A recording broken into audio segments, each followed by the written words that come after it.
नमस्कार दोस्तों, स्वागत है आपका नानो क्लासेस इंग्लिश के यूट्यूब चैनल पर। और आज हम कर रहे हैं द एज ऑफ रिवाइवल का पार्ट 3। और इस पार्ट 3 में we are going to discuss MCQs related to William Tyndale. He was born in 1494 and he was died in 1536। So start करते हैं। आज का पहला क्वेश्चन है, which of the following is not true about William Tyndale? So options are: he was an English biblical scholar and linguist who became a leading figure in the Protestant Reformation. Next है, he was influenced by the work of prominent Protestant reformers such as Martin Luther. And C, he was executed by strangling and burning. And D, all are true. So इस question का right answer हो जाएगा option D, all are true. यानी कि जो सभी बातें हैं विलियम टिंडेल के बारे में ये सही है। वो एक इंग्लिश बिब्लिकल स्कॉलर थे और एक लिंग्विस्ट भी थे और प्रोटेस्टेंट रिफॉर्मेशन के फेवर में थे और मार्टिन लूथर से बहुत ज़्यादा इन्फ्लुएंस थे और इन्हीं वजहों से उनको बर्निंग और स्ट्रैंगलिंग के थ्रू जो है वो एग्जीक्यूट किया गया था। नेक्स्ट क्वेश्चन है, which of the following work is not written by William Tyndale? तो इसमें से हमें आइडेंटिफाई करना है कि कौन सा वर्क जो है वो विलियम टिंडेल ने नहीं लिखा है। ऑप्शन है हमारे पास the obedience of a Christian man, B the practice of prelates, C the parable of the wicked mammon and D all are written by Tyndale. So इस क्वेश्चन का राइट आंसर हो जाएगा option D, all are written by Tyndale. तो ये कुछ important works हैं जो William Tyndale ने लिखे हैं: the obedience of a Christian man, the practice of prelates and the parable of the wicked Memon.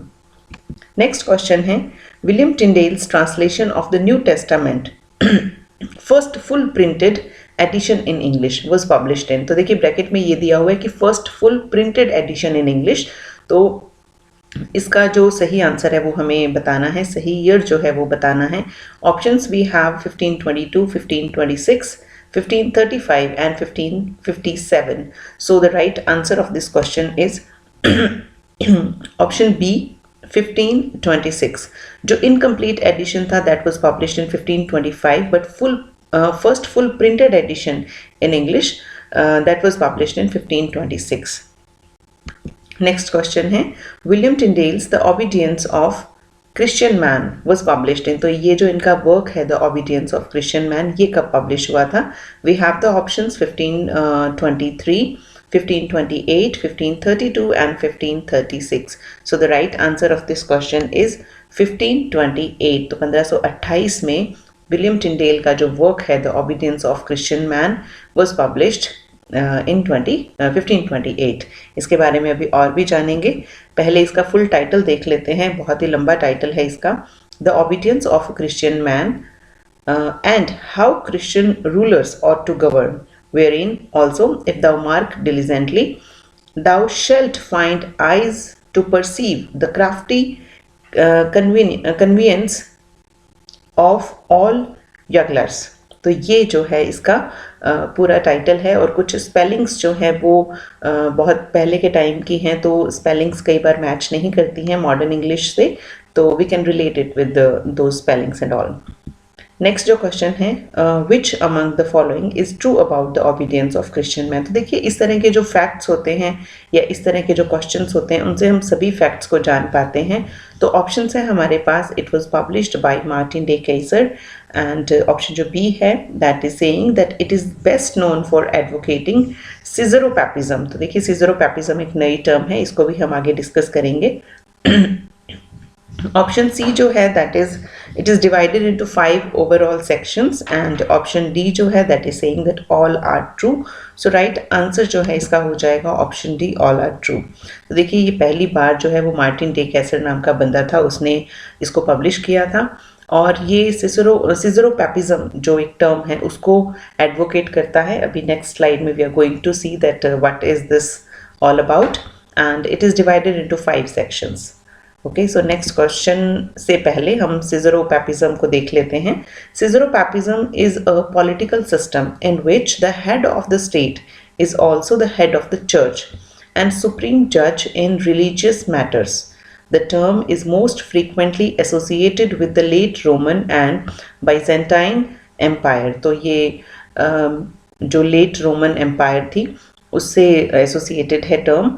और इसमें क्या होता है कि जो हेड ऑफ द स्टेट होता है that is also the head of church. तो सारे जो जितने भी डिसीजंस होते हैं उनको लेने का अधिकार जो होता है वो हेड ऑफ द स्टेट के पास होता है। अगर आपने थोड़ा बहुत लिटरेरी हिस्ट्री के बारे में पढ़ा है तो डेफिनेटली और aware of the decision of Henry eighth, जो एलिजाबेथ के फादर थे। उन्होंने इस तरह का एक डिसीजन लिया था कि एक पार्लियामेंट में एक्ट उन्होंने पास करने की कोशिश की थी, किया भी था, कि जिससे वो हेड ऑफ द स्टेट भी हो जाए और हेड ऑफ द चर्च भी हो जाए, यानी सुप्रीम पावर्स जो है वो उनको मिल जाए।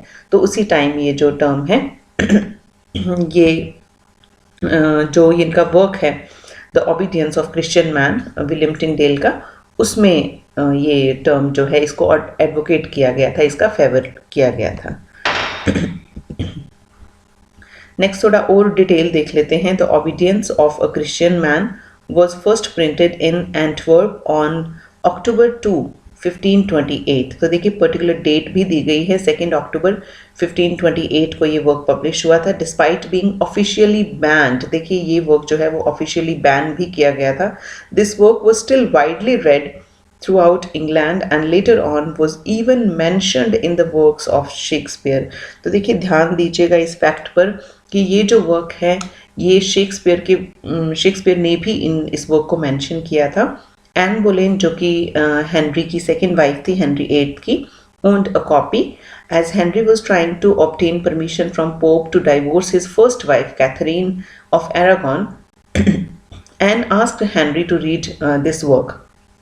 तो जो एन बोलेन थी उन्होंने हेनरी एट्थ को बोला अपने हस्बैंड को कि आप ये वर्क रीड कीजिए। And afterward Henry exclaim that this is a book for me and all kings to read. तो बहुत मतलब पसंद किया था हेनरी ने इस बुक को। नेक्स्ट क्वेश्चन है the practice of prelates by Tyndale was published in. तो देखिए जो दूसरा वर्क है विलियम टिंडेल का प्रैक्टिस ऑफ प्रीलेट्स, इसका पब्लिकेशन ईयर हमें बताना है। ऑप्शन है हमारे पास 1520, 1523, 1528 और 1530। सो राइट आंसर इसका हो जाएगा ऑप्शन डी 1530। तो प्रैक्टिस ऑफ प्रीलेट्स जो है वो 1530 में पब्लिश हुआ था। नेक्स्ट है in which work by Tyndale he opposed Henry's plan to seek the annulment of his marriage। तो देखिए हेनरी जो एट्थ जो किंग था उसने अपनी वाइफ से डाइवोर्स लेने के लिए ये एक मतलब स्टेप उठाया था। तो कौन से वर्क में विलियम टिंडेल ने उनके इस डिसीजन को ओपोज किया था? ऑप्शन है हमारे पास the obedience of a Christian man, the practice of prelates, the parable of the wicked mammon and none of these. तो राइट आंसर हो जाएगा option B the practice of prelates. तो इस वर्क में जो विलियम टिंडेल थे उन्होंने ही opposed Henry's plan to seek the annulment of his marriage. Next है William Tyndale was condemned to be burned to death in the year. तो कौन सी ईयर में उनको मतलब स्ट्रैंगलिंग और बर्निंग से एग्जीक्यूट किया गया था? ऑप्शन है हमारे पास 1533, 1534, 35 और 36। सो राइट आंसर इसका हो जाएगा 1536। Tyndale's final words were, next question है कि विलियम टिंडेल जो है उनके फाइनल वर्ड्स क्या थे जब उनको स्ट्रैंगल किया जा रहा था और उसके बाद उनकी बॉडी को बर्न कर दिया गया था। बिफोर दैट उनके क्या शब्द रहे? ऑप्शन है O Lord let the word be like, Lord open the king of England's eyes, I defy the pope and all his laws and none of these. So right answer इस question का हो जाएगा option B Lord open the king of England's eyes. तो ये जो final words है ये उनके जस्ट बिफोर द डेथ ये उनके वर्ड्स थे। थोड़े से और फैक्ट्स देख लेते हैं। In translating the Bible William Tyndale introduced new words into English language. Many were subsequently used in the King James Bible, such as Passover and scapegoat. Coinage of the word atonement is also sometimes ascribed to Tyndale. Tyndale also introduced the term mercy seat into English, literally translating Luther's German Nedenstall। इस तरह से इसका कुछ German pronunciation है। तो ये सारी जो चीज़ें थी these all are about William Tyndale.